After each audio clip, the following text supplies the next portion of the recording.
Thank you to Aplusify for having me join today.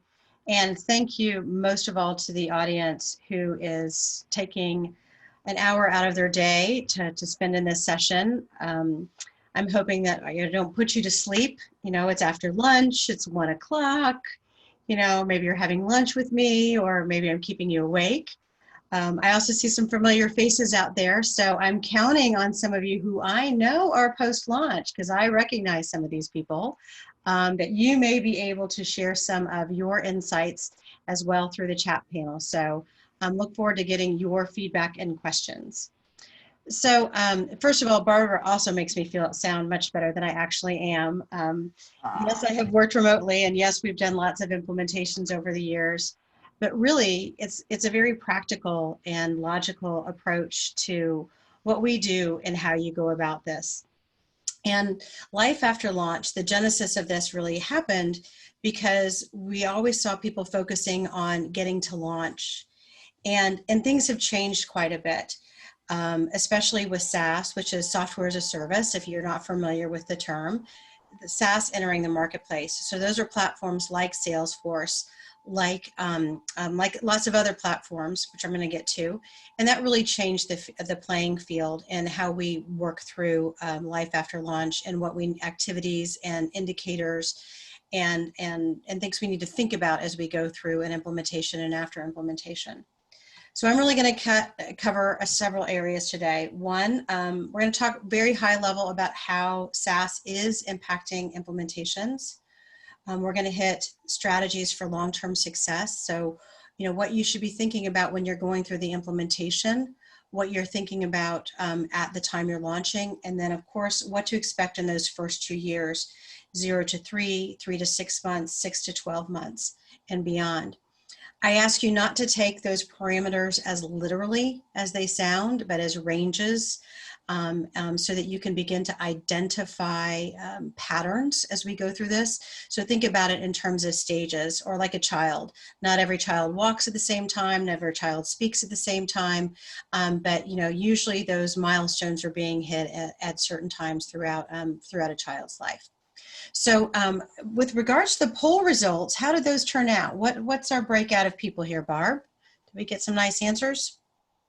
Our majority are in marketing and membership. Vinu, did you want to read these off, or you want me to read them off? We've got a couple who are claiming to be executive director. Guilty as charged. I love it. Some from events, some from IT, and some from, we have 25% from IT and 25% from other. Surprisingly, no one is claiming finance today. We've had great finance and others.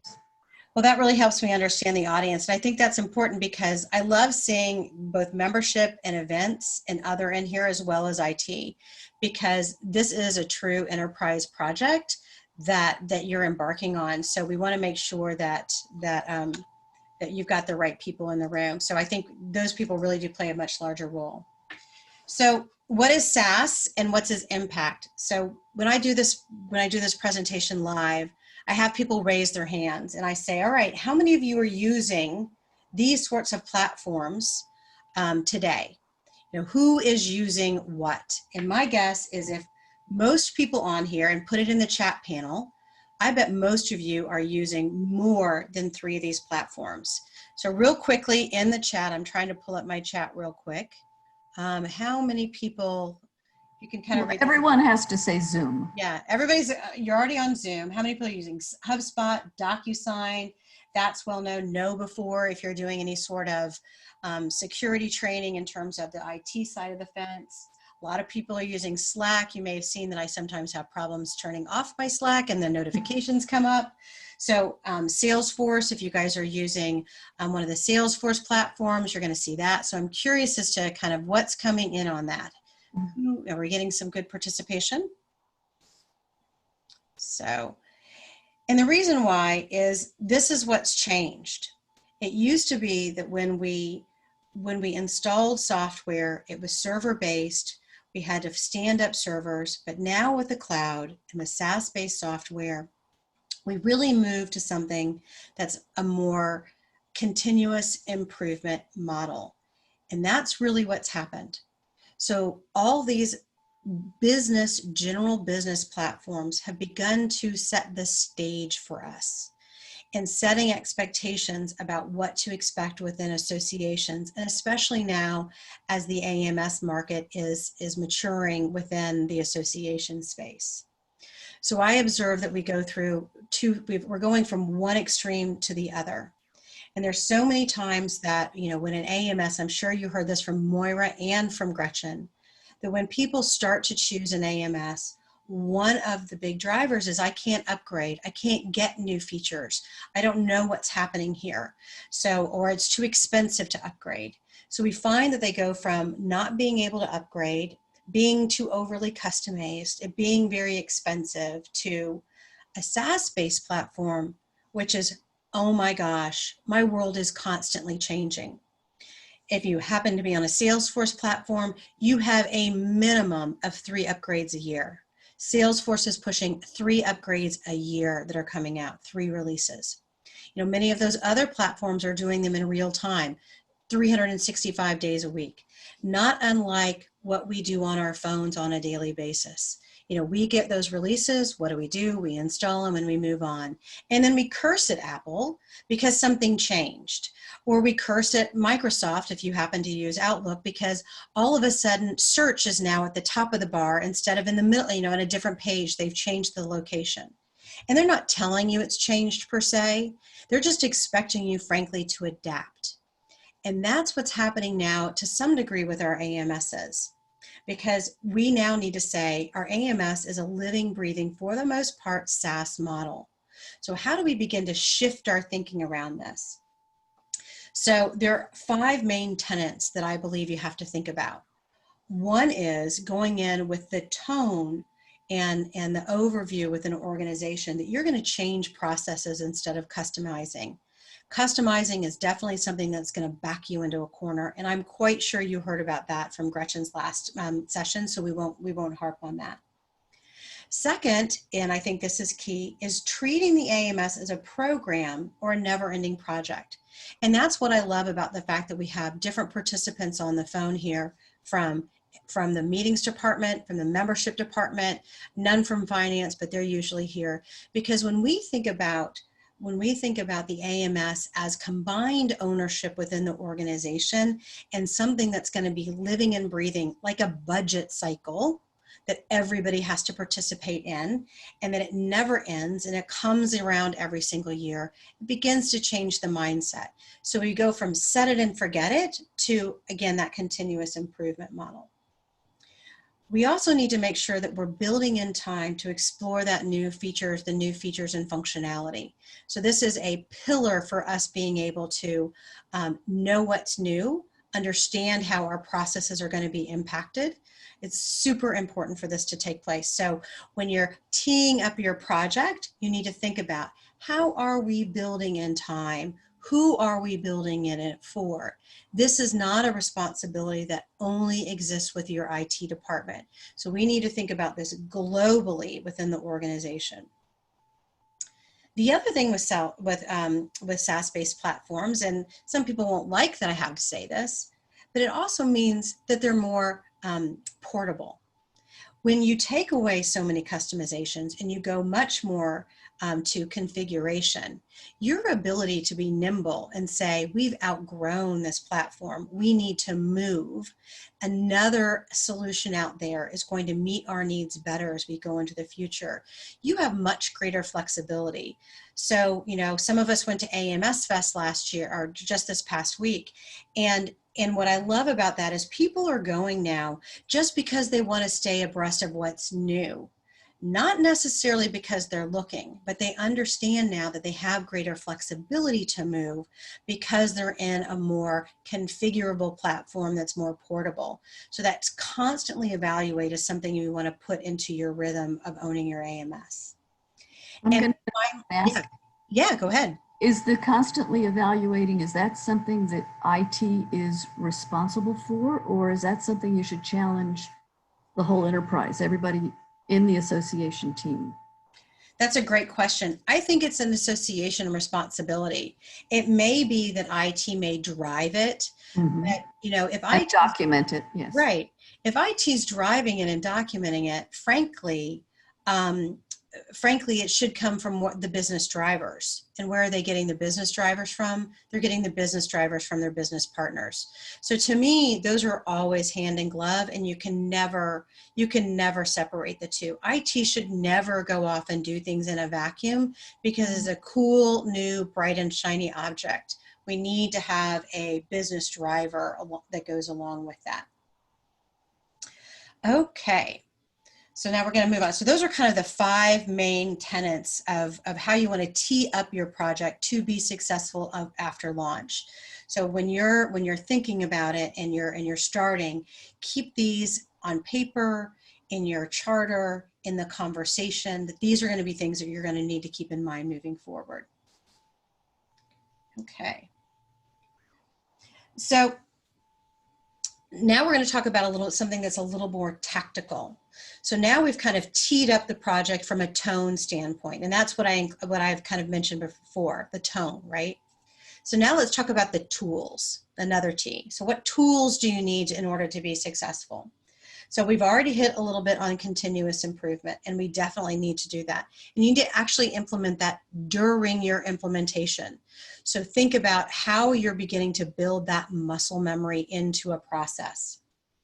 We need to set very, very clear definitions of success. One of the things that I recommend people do is have a top 10.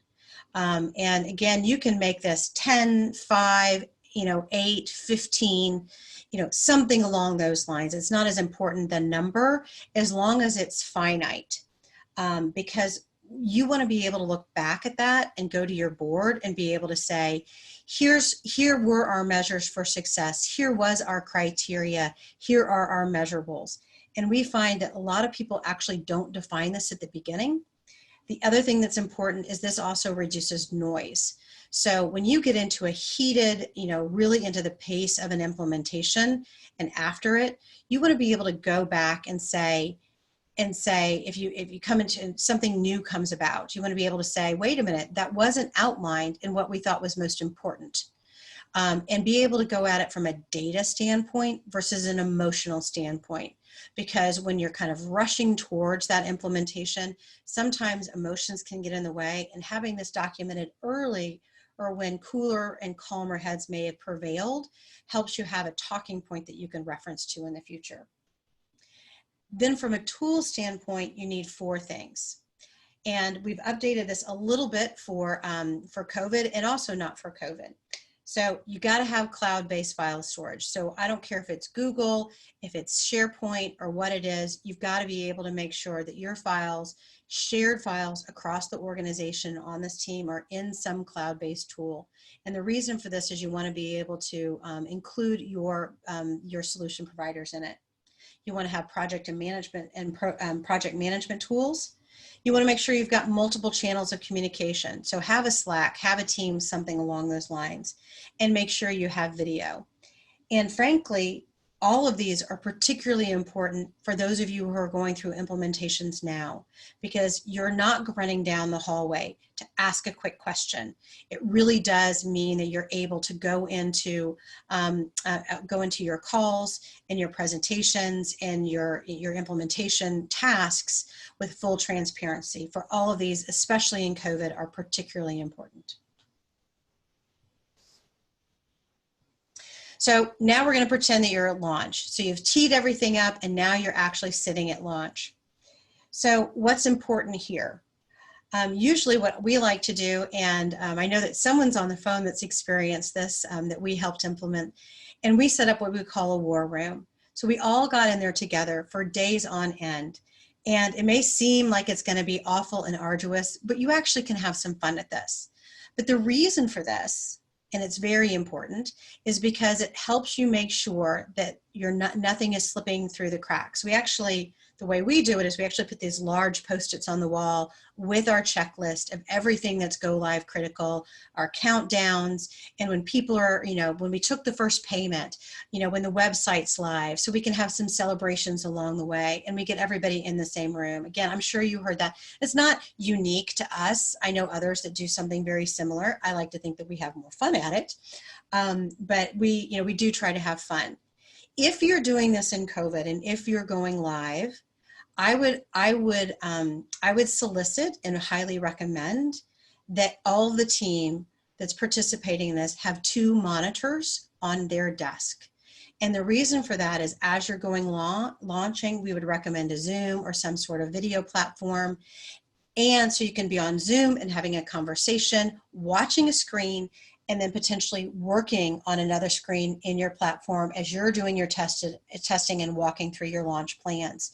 So we think that's one of the keys to success from a tactical standpoint in going live for people who are launching during COVID or launching in a remote atmosphere. So if you would ever go live with us in a remote environment, everybody would have 2 screens. We think that's an absolute critical for success. Everybody needs to bring their daily work. And that way you can check through and make sure that you're getting the anomalies. And we really think that your partner should be on site. So whoever your AMS solution provider is that you're working with, you all want to be in the same room together. And whether that's going to be a Zoom room or a GoToMeeting or physically together, be together in the same room.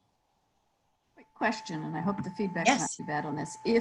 If you have a department that wants to bring in a special project during your first, during your go live week, as opposed to the day-to-day work, which is what you really want to have a shakedown, what do you tell them? I'm not, what do you mean by special project, Barbara? Finance might want things integrated into their system. Events might want their upcoming virtual conference, to kick off as fast as possible. Gotcha. Something other than day-to-day. Right. So if you're in the middle of a project itself and an implementation, I mean, that's when you go back and you pull back those key 10 criteria to success. So you should have a project plan. You should know what's quote unquote in scope and out of scope. And adding a new thing is not necessarily problematic. But what you do need to make sure is that you have the resources and the time. So when we think about the project management triangle, you've got time, scope, and budget, right? So our quality, scope, and budget. And when you really look at those, one of them is going to have to shift.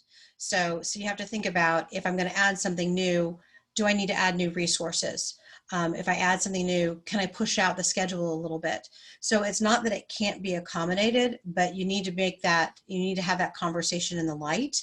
And that's usually the way we handle it. It's not necessarily a no, but it's having a trade-off conversation. That's a great question. So thank you. So this kind of parlays into that because now we say, okay, now we're live. And really, this is a framework that you should have set up before you go live, and you should start to put this in practice. So once we're live, it's really easy to conflate that everything is urgent. So one of the first keys to success in a post-go live and a launch is to have this criteria set in advance. So we know, okay, as a team, this is the structure that we're going to walk through when we have an issue. And an issue could be data, an issue could be a feature, it could be a bug, it could be a feature, it could be a request, it could be a question. So we try to go through kind of a chain, and you all will have your own. These are kind of the first kind of high level. Is it really broken? And if the answer is no, it's not broken, then it's going to go into a new feature request that you actually should prioritize. But if the answer is yes, then we talk about, is it critical to business? And critical for business can be a couple of different things, and the definition's different for every organization. My personal opinion is, if it's creating dirty data, and if it's preventing you from taking or processing money, then it's critical. Most everything else I consider non-critical. So I care about, and that's, you can set it up for whatever you want, but I think that's a good starting point, because your organization cares that you're taking in the money, and you want to make sure that we're not creating bad data going forward. So that's one thing you want to think about. And if it's not critical, then at least for the first several weeks, potential 30 days, let's not address it. And I'm going to get to why. If you can put it off, you really don't want to be doing a whole lot of changes in the system right at go live unless you have to. I think that's very, very difficult. Okay. All right. So now we're in the first 3 months, and 90%, I asked this at AMS Fest one time, I was like, so how many of you AMS providers transition your teams to support within the first 90 days? And the majority of them do. I think less than 10% actually don't transition you to support. And what's really frustrating about that is you've just finished, your team is exhausted, and you're thinking, oh my gosh, now I'm transitioning to support. And I'm not bashing our solution providers out here, but I'm here to share with you that your support team isn't going to know as much about your implementation as your project team. As good as they try. Pardon me? For those who haven't been through transitioning to support, can you just give a 30-second what that means? Sure. So a typical transition to support is you sitting down. First of all, it's going to be your solution provider sitting down as their initial project team with their support team, and they're going to go over from 100,000 feet and 50,000 feet. What do we do in the implementation? What are key areas? Who are key players? A knowledge transfer, if you will. And they're going to do their best, and they're going to represent you well. Our tip here is, frankly, to own that transition.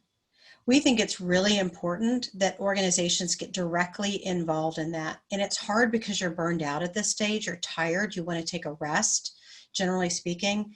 But I believe that there's no one who can tell your story like you can.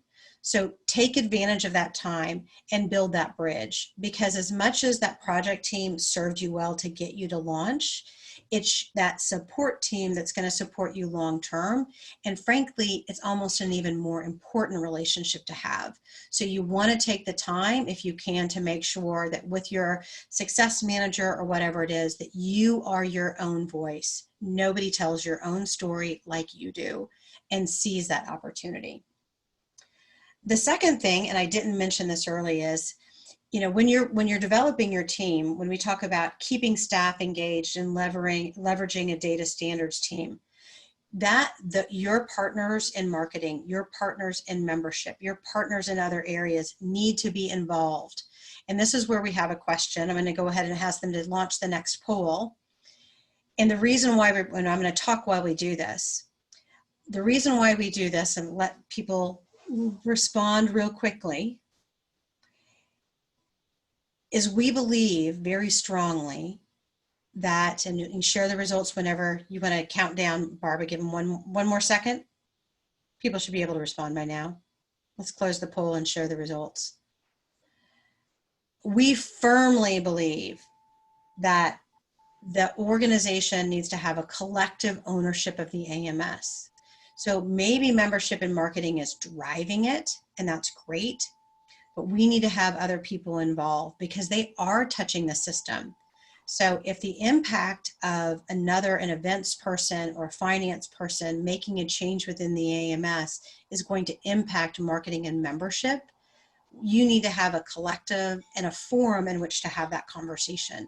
So it's so important to have that there and in place. So and they may not know that they're making it. It's the unintended consequences is what I refer to it as. And people really do have good intentions, but they don't realize, wait a minute, by making this change, I potentially just double a colleague's work. So that's the importance of keeping staff engaged. You really have to do that. This is also when you are double checking your SOPs. So we think that you should continue to work together as a team. So get together on the phone once a week and have working sessions as people are working through the system. And we do that because that's what keeps people from falling off the rails. When left to their own devices, people will not always raise their hand when they're scared that they don't know.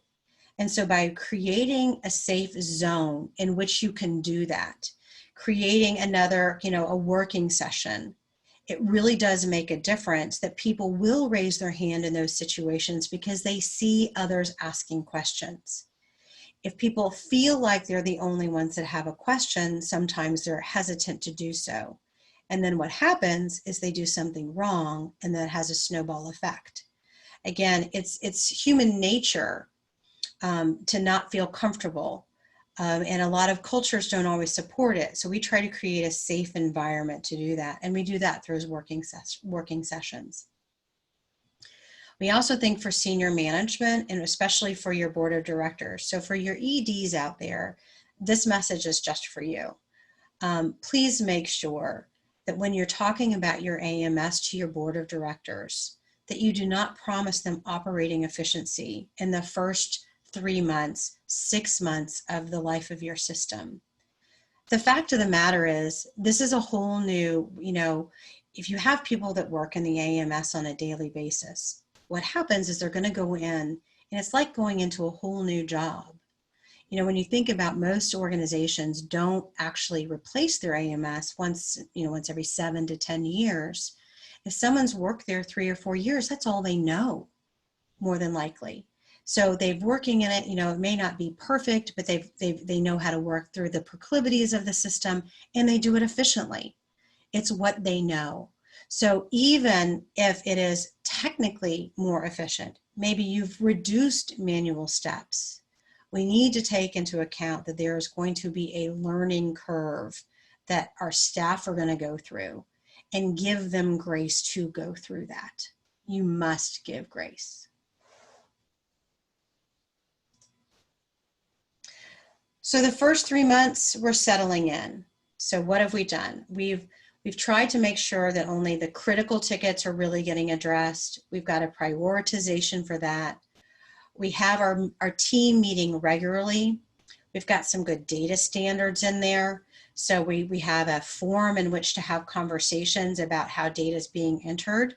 So you've got all that kind of going, and you've transitioned to support. So that's kind of what's happening in those first 0 to 3 months.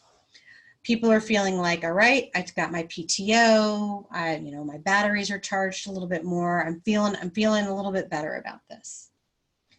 So what we see traditionally happening within that 3 to 6 months is people may be getting a little too comfortable. So if you didn't catch a data issue that was happening, usually this is when it will start to crop up, because maybe those reports that you're not running at the beginning, you're starting to hit some of those occasional reports, the quarterly reports that's going to unearth data anomalies. Wait a minute, we thought we had this many subscribers. Now we only have this many subscribers. Is somebody maybe entering the data wrong? So this is kind of that aha. So you're going to find data anomalies in that 3 to 6 months. That definitely comes.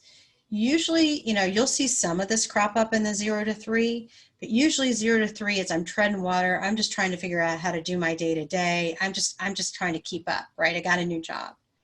Then around first quarter, they're thinking, wait a minute, I realize I forgot this. Hold on.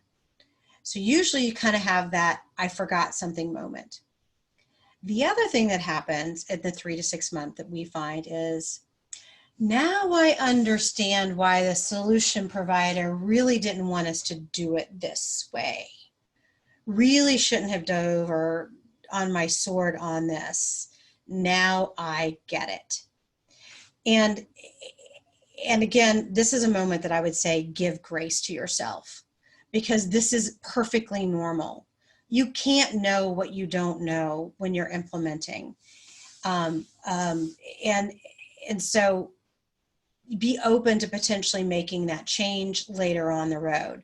But usually that's when you find out in that 3 to 6 months, that's what's happening. I also find that people tend to get a little zip-lipped. They get quiet in the 3 to 6 month mark, because now they're almost feeling a little cocky. It's like, I got it. I know what I'm doing. I'm in the 3 to 6 month mark. I know what this is. I'm good. But we want to start soliciting feedback. We want to know, are you creating workarounds? Are you doing things outside of the system that we thought we were going to do inside the system? What pain points have you encountered that you didn't expect? Where are we optimizing where we didn't expect. That's the kind of probing you want to do in this, because what you're trying to do is make sure that you're staving off siloed platforms. You want to make sure that people aren't going the easy route because they have refused to adopt a new way of doing things. And this will begin to creep up somewhere between that 3 and 6 month mark. You'll start to see people develop those other bad habits. They'll say, I tried the new way for 3 months. I'm tired. I'm not going to do it that way anymore, or 4 or 5. So if you own and you keep leading and you're running this as a project, that's information you want to solicit. You also want to focus on this data integrity. I love it. Wes Trockel has some like top 10 things on data. And, we would say that there are some things that you can do to make sure that you're unearthing data and, data issues. So that should really be a focus. And the reason for this is catching it early is going to cost you less, truly monetarily and truly staff time, if you catch it earlier. So we would request, or we would suggest that you have an initiative to make sure that data is getting entered and is being maintained as you expect in that first 3 to 6 months, because fixing it will cost you much more down the road.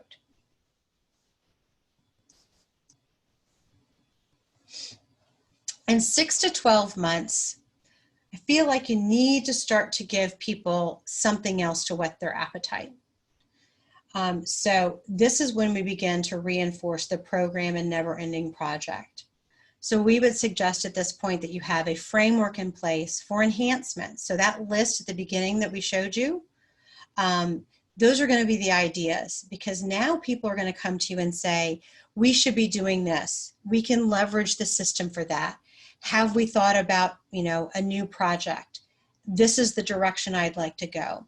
So we take those aha moments that your adopters are having, and you need to make sure you've got a framework in place for prioritizing them, understanding kind of what they are, and having a collective and a conversation to talk about this.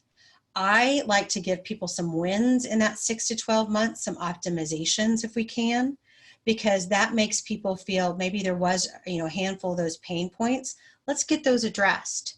Let's take some of that feedback and have a quick win so they can see the benefit of a continuous improvement program. So try to give them that win, because if you wait and say, we're not going to make any improvements for another year, they're going to feel like it's the old AMS. They're going to feel like, wait a minute, I've got to wait. Wait a minute. The whole point of this is so we could get things quick and fast. So how do I go about that? So this is something you definitely want to begin to explore. You also want to explore some dependencies. So this is a great time to, Barb, your question earlier about how do we insert a project in. So we want to talk about those unintended consequences, how things are connected. Because even though we've done that in the project at the beginning, most people really only have their siloed view of how they use the system. So by using those communication mechanisms we already have set up, what we can begin to do is talk about how others use the system that expose dependencies and overlaps that you may not have known about. So it's a great way to share information. We think this is important because, what we hear all the time is that organizations are siloed. And frankly, I'm seeing less and less of that. I see a lot more collaboration today than we did 10 years ago, 5 years ago even. So I'm seeing that. But it shifts two things. Is one, I think it gets increased transparency, so people feel ownership of the system.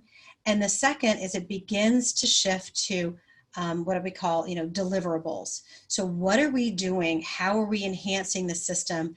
And how are we making sure that we're continuing to extract value instead of just letting it sit? Remember, we want to go from this rot replace, which is what we used to do with our own AMSs. Like we would build it, we would plant it, then it would rot, and then we'd replace it. And that was the attitude. That's not what we want to do anymore. We want to make sure that we nurture it. We want to grow it. We want it to be a tree. We want it to grow. So it shifts to kind of that focus to deliverables, instead of kind of the loudest voice in the room gets what they want. So I hit on this a little bit in the last one. That's the why do we do it this way? And you'll see even more of that in the 6 to 12 months. And maybe this one isn't, I covered some of this already. You will begin to see the operating efficiency about now. That new features and that backlog, we really should be starting to work on that. And this is when your dividends pay off for developing those good relationships with your support team. Because when you go and ask them a question now about how is it connected or help me understand something, they should be able to respond more effectively because they're going to understand your system. So that investment you made in your support team at the beginning of this process should begin to pay dividends in your 6 to 12 months. I think staff are going to become very eager, and I see it all the time, for the possibilities. Again, you're getting to those new projects. So you want to start building out budgets, knowing what that's going to look like, what's going to be your LOE in the future. So you really are going to see teams really get excited about what's going on from there. So after you kind of get through that next 6 to 12 months, or kind of in that 12 months, here's really the key. If you're going to do optimization and you're going to go to continuous improvement, you need to understand that you're sitting on a three-legged stool. One is, how are you going to balance these questions and small requests? So what's your channel for those inquiries? How are you taking care of those? And how are you making sure those are getting socialized within the organization? So they're not individual silos, that one person doesn't feel like they're taking the burden of all that on. And how are you supporting small requests? Those can be everything from reports and dashboards to new field requests, small things that are low effort, high return, or even medium return, convenience items. You've got to make sure you've got a mechanism and a balance to how those are kind of built into your continuous improvement model. At the beginning, I ticked off one of the keys. One of our tenets is being the evaluation of what's happening with your platform. That's what's happening with this upgrades and new features. So you're going to have small requests, which are your existing platform, upgrades and new features, which what's happening, what's changing, how does that affect my business? What do I need to change as part of an upgrade? So making sure that you've got time to evaluate those. What new pieces are we going to implement? And then frankly, the new projects. So these are going to be truly new initiatives. Maybe it's a new integration. Maybe it's building out a whole new module that you haven't used before. Maybe you're spinning up a charitable organization or something to do with grassroots, and you need to bring that data in. So maybe you've got a whole new project that needs to go about. Or maybe you're changing out your website. Maybe it's fully digital transformation and you've got to do new SSO. So what we need to understand is there's going to be this constant, and the reason why I put them in circles, and if I could put little gerbils in there, like spinning around, I would, but I'm not that good at PowerPoint, because those three wheels are constantly moving. And that's what people need to understand. You will never be absent any one of those. So making sure that in those first 12 months, you're figuring out roles and responsibilities, who's going to do what, and how you're managing and balancing these three moving forward is an absolute key to success. People don't generally think about them as interdependent items. They think of them as individual, and you need to think about them as a unit, as one cohesive objective.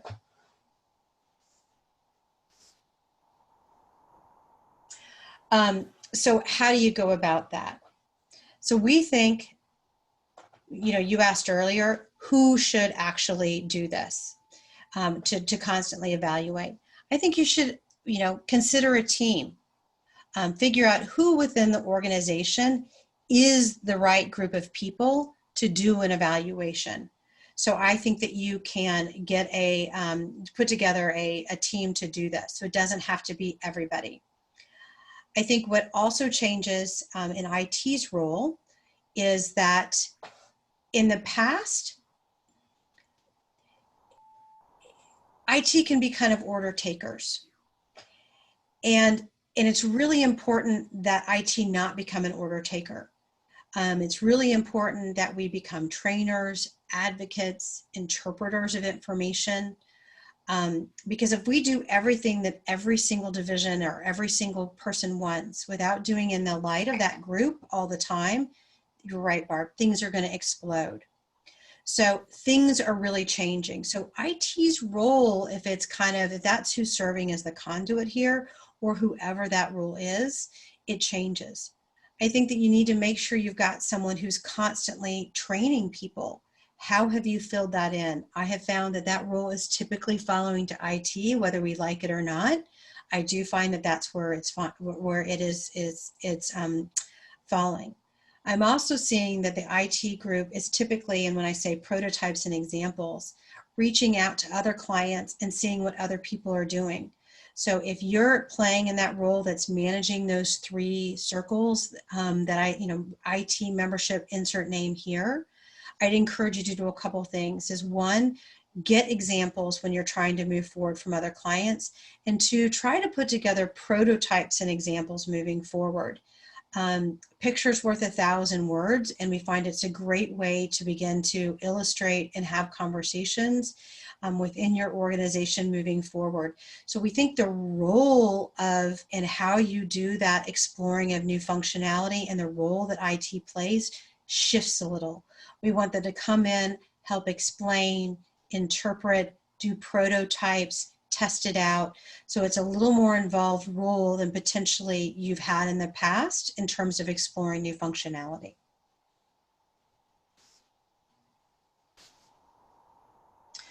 We think another key to success here is embracing self-learning. And please take this in the spirit that I mean it. Technologists have been doing this for years. So, truth be told, when I have a 17-year-old, and when I had my child 17 years ago, I didn't feel like I could leave IT because things are moving so fast and changing so fast. And I'm constantly, doing training online and learning new stuff. And we've been doing, different sort of technology certifications online for years and years and years and years and years. But frankly, our traditional learning is a little behind the curve. And a lot of our peers expect what I would call traditional classroom learning styles, which are becoming less common in these sorts of platforms. So if you were to go to Zoom and their Learning Center, what do they have? They have a whole series of 2-minute videos on how to perform certain tasks. If you're trying to learn Salesforce, what do they have? Trailhead that you're going down. So one of the keys to success, I think, in moving forward with these SaaS platforms and other things is really embracing self-learning. And that's one of our spinning wheels. That's kind of those small requests, ongoing activities that we need to balance is as the new features come out, we need to understand that we traditionally now own learning. Our vendors are going to have a webinar where they're going to tell us what they are. Here's our new rollout of our features. If we're lucky, we'll get that. But most of the time, it's release notes or an email. And if we don't go in there and try it, prototype it, like I said in the last slide, then we're not going to learn how to do this. So it really is shifting from here's what you need to do, here's your spoon, have a bite, to I need to make my meal. So I just want to prepare everyone who's going through this that when you come out the other side, embracing self-learning is going to be critical and blocking out that time for your success. And especially if the release notes coincide with your annual conference, and you might even notice. That's exactly right. Because not everybody is going to be able to control when you do your upgrades now. So things like this are really important for you to get in and get ahead of. So I truly believe this. My little personal story that I'll tell about myself as we kind of wrap this up is I'm actually dyslexic. And so when I started working remotely, 15 years ago, and we didn't have all the screen sharing that we have today. We had some of it, but not all of it. Um, one of the things I had to get used to was that I was sitting there taking notes in front of a screen with all these people on the phone, and it was crazy, it was embarrassing, it was terrifying, and I tell the story about being dyslexic is I had to adapt, and there were so many things that I've had to learn in working remotely and trying the different things and all the different platforms I've had to learn and adapt to over time. And I really believe that it's, especially in today's technology world, it's not about being the smartest. It's not about having certifications. It's not about, any of, having the most expensive tool. It's not about having the best tool necessarily. Frankly, it's about being adaptive and being responsive to the change and knowing that you are able to move along with what's coming, with what's happening in the ecosystem and being adaptive along the way. And if anything, I think that COVID has really showed us the importance of adaptability over the last 5 months, because we've all been adapting like crazy. So, I hope that's kind of the end of my presentation at this point. I hope that has provided you with some solid foundational and fundamental items to help you be successful as you move forward. And maybe there's some takeaways, not necessarily for your AMS, but for other projects that you're working on, because I think what we covered today is really applicable to almost any project that you're running, beyond the AMS, and things you need to think about as technology is evolving within the workplace. Well, one of the questions we received during this was from Nada about any chance you have a go live checklist that could be shared? I do have some go live checklists. I'd be happy to share some of them. They're a little more unique. It'll probably be pretty high level, but yes, I'll get something out probably early next week when it's not generic, because I always do them specific for organizations. So I'll come up with a generic one that we can share publicly. I'd be happy to. That's wonderful. And I'm just wondering, you cautioned us about human issues, such as when the staff begins to adopt the bad habits.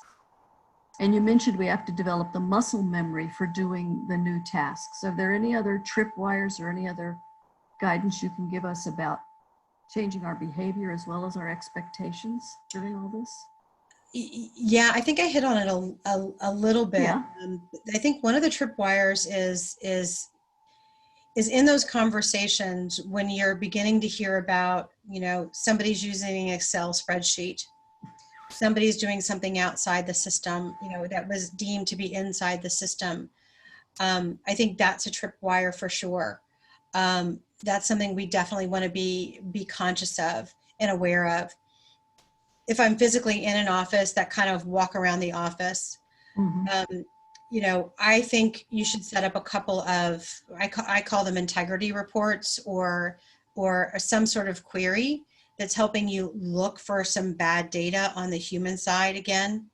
I would say look for your most important data and have some reports that help you get ahead of that, so that you don't that people don't fall into bad habits. That's one way that you can overcome it. Is to have something you are reacting to regularly, saying, hey, wait a minute, here are the poor records that came in today, we need to address that. But the telltale signs that I see are the Excel spreadsheets that are popping up in places that I don't expect them, and frankly, cricket silence. When it's crickets out there and I'm not getting feedback and people aren't giving me things like it's working or it's not working and it's radio silence, I get nervous. Because that says to me, potentially, that people have just decided not to give feedback. Well, and something we were cautioned about by Moira and Gretchen earlier was we all, on every staff, there are a couple of people who feel it's their job to make this as difficult as possible, it seems. Yes. And I think we can kind of keep an eye on those folks throughout this process and check with them, make sure they are adopting and ideally becoming champions, but I know that's far easier said than done. Exactly. See if they're actually using the system. And you're right. You're exactly right. If you can turn your greatest critic into a champion, then that is, I mean, I'm not going to say game over, but that is certainly incredibly important. And a lot of times it's the what's in it for them. You know, if we can really address what's in it for them and solve that pain point, then usually you can get them to adopt. And sometimes just making them feel that their opinion is valued helps. Absolutely, absolutely, 100%. Yes. And then we've also talked about red flags along the way, and I cautioned you I was going to throw this one at you. Is there any one bigger, redder flag than anything else as we're going into life after launch?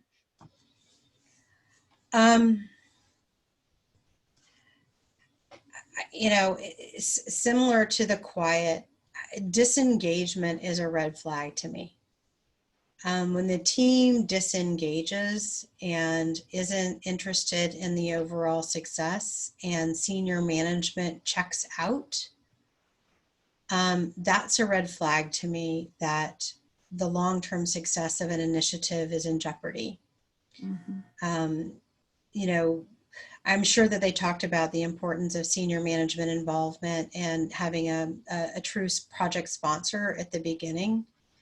And when that project sponsor checks out, that is an absolute red flag. Another red flag is when we talk to finance and no one seems to understand that there needs to be money in the budget moving forward for continuous improvement.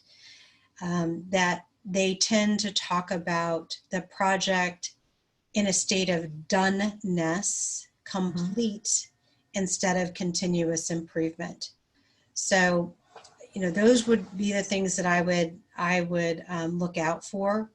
You know, a lot of people want to go straight into support and put no money into it in the year post-launch. I recommend, you know, it depends on the size of the initiative, but, you know, I won't give the number. I'm just going to tell you that with the clients I work with, we work with, and we help them with budget, we have a recommended line item in the budget for year one post go live for things that are change requests.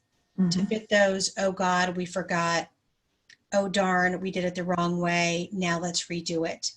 And that is not a failure. And I think that's really important for people to know. That should be planned for when you plan your AMS budget, is year one and year two, for sure. And frankly, beyond. But you've got to have money set aside, because if you have made a configuration mistake, and you need to reverse course, you need to have the budget to do it. Well, and another way to look at it is it's going so well, now you want more from it, because now Correct. People have finally accepted, oh my God, look what happened. Look yes. What we can do. Right. And you want to reinforce that in the first year. But I think, you know, the red flag I see is people not thinking about year one and year two. And year three and year four. And right, only think about it in terms of, and frankly, separating those out in capital expenses that are still going to be on the development side and operational, making sure that there are funds in both buckets as you move forward. And to be honest, some of the things we see at Aplusify is, I mean, we specialize in the post life after launch zone. Right. And quite often we are getting into situations where, as you mentioned, there's so much burnout in all of these other steps. Yep. Staff has changed between the time the decision was made and year two. That's right. And so that's absolutely. And what are you doing in year one is you're retraining again. Like people, honestly, they think, okay, well, I'm done, I'm launched. And then they forget, wait a minute, I need to continue to retrain all, you know, what is your onboarding program for a new staff member coming in? How are you training them on the new system? A lot of people neglect and forget that that needs to be part of what they're thinking about. And maybe I need to add that to a slide in their first year, is they're not thinking about, wait a minute, now I've got to retrain or train staff on a regular basis, which is absolutely something they're going to need to do. Mm-hmm. Yep. Well, I'm going to take a moment to just do a couple little wrap-ups, and I'm going to ask Vanu to do some too. But We thank you so much for sharing. You have such a great track record of doing it. We appreciate that you did it again today. Happy to. Thank you so much for having me. Our pleasure. And our roadmap series has turned out to be so popular that we are going to add some more sessions to it after Labor Day. And as a matter of fact, you gave a little inadvertent preview. We're going to have Wes Trokel doing a session for us in September on the inside skinny on optimization and how to get the most out of the AMS you have. One thing we have been hearing that is an inadvertent byblow of COVID is some people who wanted to go to a new AMS may not be able to do that right now. So optimization will be a huge thing. And what we would ask of everyone who's participating is pop us a note on the sessions in the roadmap you're going to find helpful going into the fall. And I want to give the mic back to Venu. We also have some other sessions that we're featuring. There we go. Oh, look at this checklist. Wonderful. And there's another one coming up August 19th that appeals to my non-dues revenue side, which is on recognizing the supporter lifecycle and how you can manage it. So Venu, I'm going to ask you to, you've come off mute, fill us in. Well, thank you everyone for joining us today. It was a pleasure having you, and thank you, Rebecca, for such a great session. We get a lot of questions about this life after launch life, so it's great to hear from industry experts about that. I do want to let everybody know we did record this webinar. You'll be getting a recording and a copy of the PowerPoint. We also have put together our own little checklist, which almost mirrors what Rebecca was talking about today. We'll make sure you get a copy of that as well. And as Barbara mentioned, definitely take a look at our website. We've got a lot of great webinars coming up, aplusify.com/webinars. Now, a lot of people wonder why we do this. Well, Aplusify specializes in associations and nonprofits, and we love to share what we learn, and we also like to learn from others out there. So definitely, if there's anything that any questions that you have, or if you need any more information, definitely reach out to us. We're happy to help you out, listen. Just to let you know, Aplusify is a Salesforce managed services company. We're based in the Washington, D.C. area, and we do specialize in associations and nonprofits. That's the space that we love, and we like to share that information. Again, if you have any questions, reach out to us. Otherwise, have a great day and stay safe. We'll see you at the next webinar.